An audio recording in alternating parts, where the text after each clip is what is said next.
Copying other people's illustrations is a great way to learn creative skills, but you can't share that work or make money from it because it's not your work. Copying is simply a way to practice and try out different styles and techniques. But if you really want to learn from the work of other illustrators you admire, you have to dig deeper. You have to analyze what makes their work good and then apply what you've learned to your own style.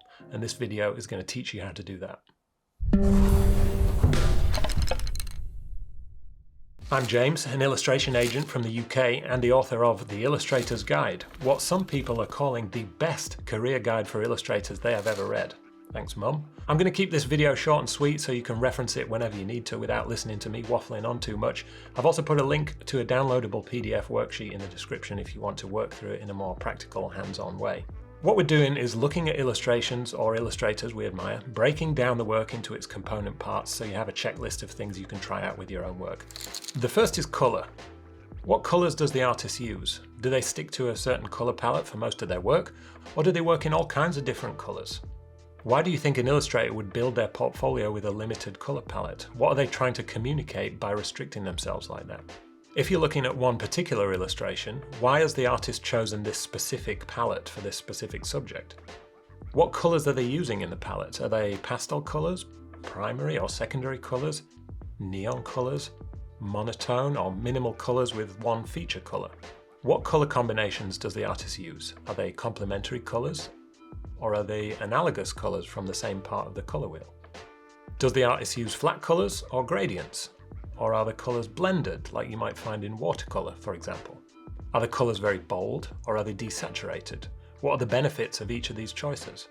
Are the colours warm or cool? Why would they choose warm colours over cool colours, or vice versa? If you want to learn more about colour theory, I'll link to a couple of articles in the description. Composition. How has the artist composed the illustration? Is it symmetrical?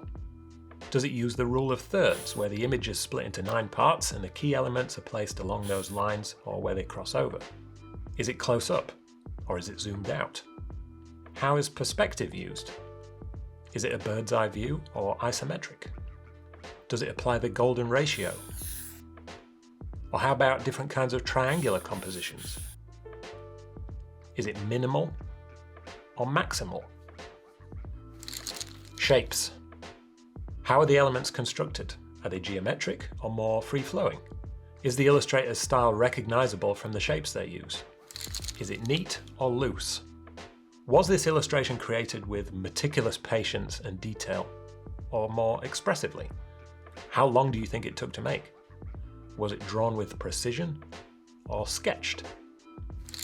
Characters. Characters and humans are an important part of a lot of illustrators' work, but there are 1,000 ways to draw a character. Has this person obviously studied anatomy?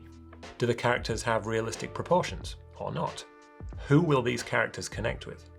Are they fun and light-hearted, or serious, or corporate? Shading and textures. How are they creating depth in the illustration? Do they use a lot of light and shadows? How have they created their textures? Can you figure it out?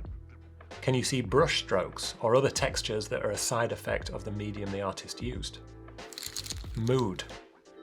What mood is the artist creating with the illustration? Happy? Dreamy? Angry? Professional? Is that a mood? Maybe not. Optimistic? Frightening? Who is the work for? What clients or customers would buy a product with this style of illustration on it? Is it for kids? Is it feminine or masculine? Is it just a bit of fun for everyone? Or is it a really classy style for discerning consumers? Is it for fantasy enthusiasts? Influencers. Which artists has this illustrator been influenced by? Can you tell? What art styles have they been influenced by? Manga? Art Nouveau? Art Deco? Street art? Is it vintage and retro, or is it futuristic?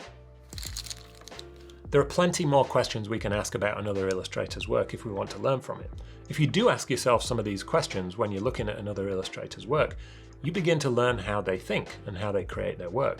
You can then pick a handful of the answers to these questions and try it out for yourself. Maybe you'll choose to make a new illustration with a minimal color palette using negative space and shadows with geometric shapes that will appeal to business people. And maybe you'll try that same illustration in a couple of different ways. You might try a bold primary color palette and also a cool color palette. You might try it digitally, but you also might try and paint it by hand. And maybe the different methods or colours you use will produce different moods. One may be empowering and energetic, and the other may be calm and peaceful. I hope this helps you look at other illustrators' work a bit differently, so you're not just clicking the like button, but really appreciating the skill and thought process behind them, and actually learning something too. See you next time.